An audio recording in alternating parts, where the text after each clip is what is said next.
नमस्कार, हाजिर हूं मैं नए मुद्दे और नई कहानी के साथ सिंपली सियासत के एक और एपिसोड में। आज मैं बात करूंगा सियासत और सपने की। सियासत और सपने का एक लंबा रिश्ता रहा है। बगैर सपने दिखाए सियासत नहीं हो सकती, शायद हिंदुस्तान में तो हो ही नहीं सकती। इसीलिए राजनेता, पार्टियां सब सपने दिखाते हैं और इस वक्त एक सपने की बात चल रही है। एक बड़ा सपना उत्तर प्रदेश में देखा जा रहा है। वह सपना है नई फिल्म सिटी का। एक film city already Uttar Pradesh में है, नोएडा में है। वहाँ तमाम न्यूज़ चैनलों के दफ्तर हैं और ढेर सारे और भी वहाँ गतिविधियाँ होती हैं टेलीविज़न से जुड़ी हुई।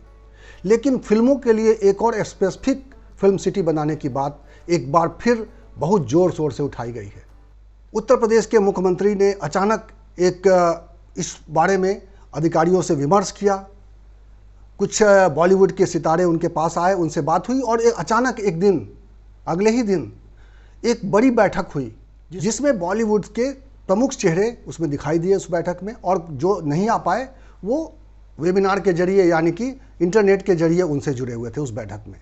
और अचानक एक बड़ा फैसला हुआ, एक बड़ा प्रेजेंटेशन हुआ और अधिकारियों ने इतनी तेज़ी से इस बारे में तैयारी की थी कि एक बड़ा प्रेजेंटेशन उन्होंने तैयार कर रखा था पूरे प्रोजेक्ट का। और वो प्रोजेक्ट का प्रेजेंटेशन इतना शानदार था जिसको देख के बॉलीवुड के जो लोग आए थे वो दंग रह गए।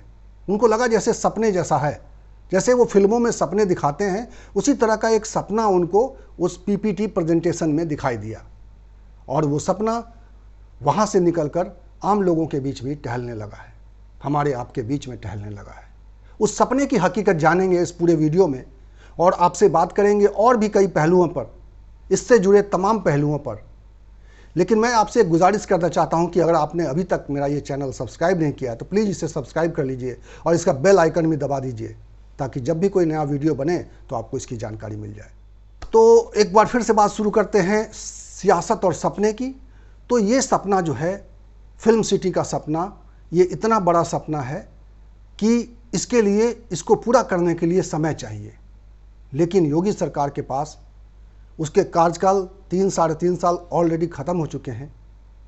ये साल अगर कोरोना के प्रभाव में बीत जाता है तो सिर्फ कुल मिलाकर जमा अगला साल है जब 21 में कुछ हो सकता है।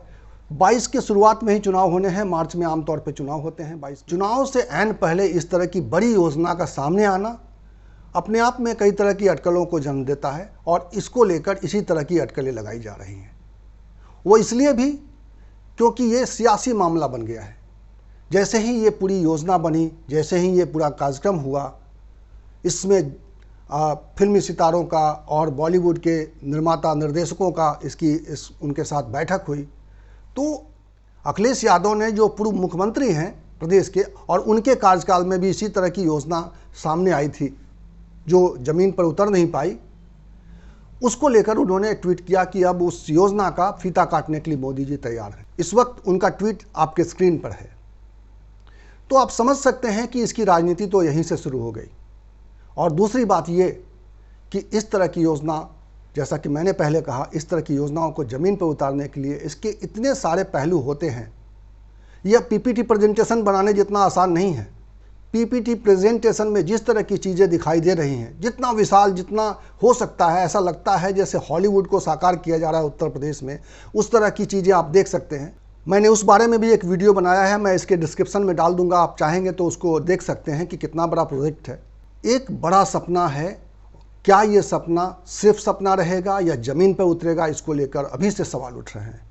और ये सवाल इसलिए उठ रहे हैं क्योंकि पहले की सरकार ने भी इसी तरह का सपना दिखाया था और चुनाव से पहले दिखाया था। अखिलेश यादव ने भी जब ये इस योजना का एक खाका सामने पेश किया था तो 2015 में, मुझे ध्यान आता है कि 2015 के मई में ये योजना सामने आई थी। 2012 में उनकी सरकार बनी थी, 17 में उनको दोबारा चुनाव में जाना था और उनकी ये योजना 2015 मई में आई थी। उनके पास भी बहुत कम समय था। खैर, अखिलेश यादव की योजना के बारे में मैं बात कर लेता हूँ, उसके बारे में, इसके और कुछ और पहलुओं पर मैं चर्चा करूँगा। अखिलेश यादव की जो योजना थी, जैसा कि मैंने बताया, उसका नाम दिया गया था स्मार्ट फिल्म सिटी। और इस योजना को ज़मीन पर उतारने के लिए उन्होंने MOU भी साइन किया था।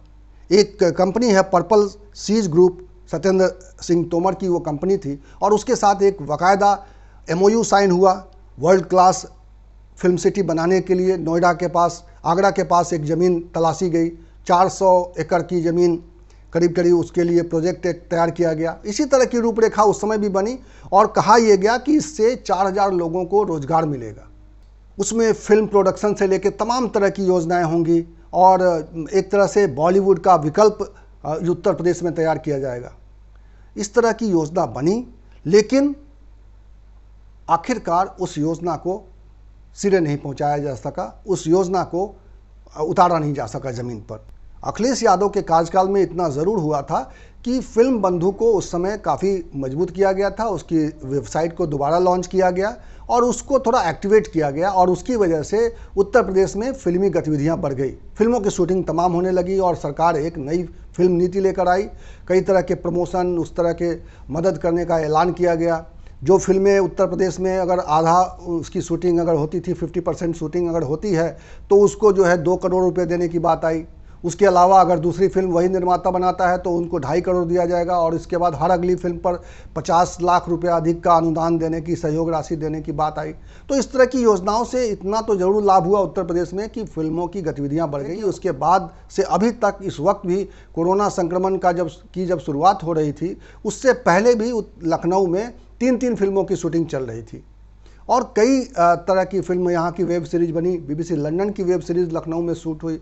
तो ढेर सारी गतिविधियां उत्तर प्रदेश में चल रही हैं और देखा जाए तो उत्तर प्रदेश में फिल्म निर्माण के लिए बहुत ही माकूल जगह है, ऐसा पिछले 3-4 सालों के अनुभव से आप कह सकते हैं। और अगर उत्तर प्रदेश में इंडस्ट्री अगर ग्रो करती है, उत्तर प्रदेश में अगर फिल्म सिटी का निर्माण सचमुच होता है, तो न केवल उत्तर प्रदेश को इसका लाभ मिलेगा, बल्कि आप समझ सकते हैं कि मध्य भारत में एक बहुत बड़े सेंटर के रूप में यह विकसित हो सकेगा। क्योंकि बिहार से, मध्य प्रदेश से, आसपास के जो भी राज्य हैं, उस इलाकों से यहाँ गतिविधियाँ शुरू हो जाएंगी और वैसे भी एक सैचुरेशन पॉइंट पर पहुँच चुका है बॉलीवुड। और जहाँ पे जगह की कमी है, जहाँ पे एक जो व्यवस्था चाहिए, जो बुनियादी ढांचा चाहिए, उसकी एक सीमा होती है। और इतना काम बढ़ चुका है, वेब सीरीज़ का सिस्टम आने के बाद वेब सीरीज़ का एक बाज़ार नया पैदा हो गया। उसके बाद से अगर देखा जाए तो सही कहा राजू श्रीवास्तव ने कि बॉलीवुड एकदम एक्सट्रीम पे आ गया है और अब नए विकल्प तलाशे जाने चाहिए। उत्तर प्रदेश में भी इसकी ज़रूरत है और एक बहुत ही अच्छा लोकेशन है जहां पे इस तरह का विकास हो सकता है। और मैं तो कहूँगा योगी जी को कि अगर वो इस योजना को ज़मीन पर उतारने का संकल्प लेते हैं और इसको पूरा करने की कोशिश करते हैं, तो निश्चित रूप से यह उनके नाम एक बहुत बड़ा क्रेडिट होगा। क्योंकि उत्तर प्रदेश में जो बुनियादी ढांचे का जिस तरीके से एक धीरे धीरे ही विकास हुआ है, उसमें इस तरह की योजना को ज़मीन पर उतारने के लिए थोड़ी सी स्थिति पहले से बेहतर हुई है। अगर कानून व्यवस्था के सवाल को थोड़ा अलग कर लें, उस पर और थोड़ा काबू करने की ज़रूरत है। माफिया और गुंडे मवालियों को जो नियंत्रण करने की कोशिश योगी कर रहे हैं और इस दिशा में भी वो काम कर रहे हैं, उसको वो टाइट कर देते हैं और उसके बाद बॉलीवुड के लोगों को वो आकर्षित कर सकते हैं। यहाँ पे तमाम जगह है और दिल्ली से लखनऊ के बीच में जो जिस तरीके का एक एक्सप्रेसवे बन गया है, बनारस तक इसका विस्तार हो रहा है, तो निश्चित रूप से उत्तर प्रदेश एक ऐसी जगह है जहाँ पे आप कह सकते हैं कि एक उसके लिए बहुत ही माकूल वातावरण यहाँ ऑलरेडी बन चुका है। और अगर इस दिशा में काम होता है तो निश्चित रूप से कामयाब हो सकता है और बहुत बड़ा इसका श्रेय योगी जी को जाएगा और यहाँ के नौजवानों के लिए एक सपने की तरह नहीं, हकीकत की तरह होगा। उनको नौकरियाँ मिलेंगी, एक रोज़गार का बहुत बड़ा, और इसके अलावा इससे जुड़े हुए कारोबार बढ़ेंगे। एक पर्यटन को लेकर भी एक बहुत बड़ी संभावना बढ़ेगी उत्तर प्रदेश में। तो ये प्रोजेक्ट में कहीं कोई बुराई नहीं है, लेकिन इसकी मंशा को लेकर जो सवाल उठ रहे हैं वो सवाल बहुत वाजिब हैं, क्योंकि ये ऐसे वक्त में लाया गया है जब इस सरकार के सामने समय की कमी है। ये बात और है कि दोबारा चुन के आ जाते हैं तो उनके पास रहेगा, तब इनकी जवाबदेही रहेगी कि इसको पूरा करना है। लेकिन हम ये देखते रहे हैं उत्तर प्रदेश में कि कोई एक सरकार आती है और उस योजना को अगर काम उस पर शुरू करती है तो दूसरी सरकार, आने वाली सरकार, उसको महत्व नहीं देती है। इसी तरह से एक महत्वाकांक्षी योजना जो उत्तर प्रदेश में IT सिटी का निर्माण लखनऊ में किया जा रहा था अखिलेश यादव के कार्यकाल में, उस योजना का क्या हुआ? सिर्फ राजनीतिक प्रतिद्वंदित्व के चक्कर में वह योजना आज फेल हो गई, क्योंकि उस योजना से रोजगार जुड़ा हुआ था, उस योजना से उत्तर प्रदेश के नौजवानों का भविष्य जुड़ा हुआ था, लेकिन उस योजना पर काम नहीं किया गया।